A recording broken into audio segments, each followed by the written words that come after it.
So yun guys, meron tayong bibigyan ng pamasko dito at si tatay ay interviewin natin. Siya po ay nagtitinda ng... Ano po tinitinda niya? Binatog. Binatog, ayan. Ilan taon na po kayo tay? 62.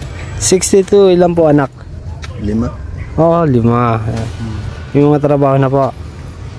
Taga saan po kayo? Na? May 3 asawa.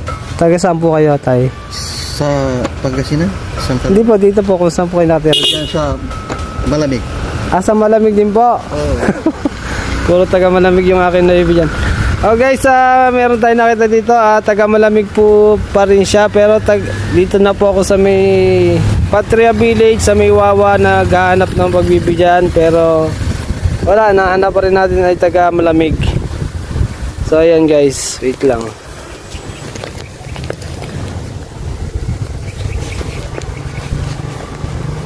So ayan guys, pang 15 natin nabibigyan ng coupons. Tabaya pa. Put na natin.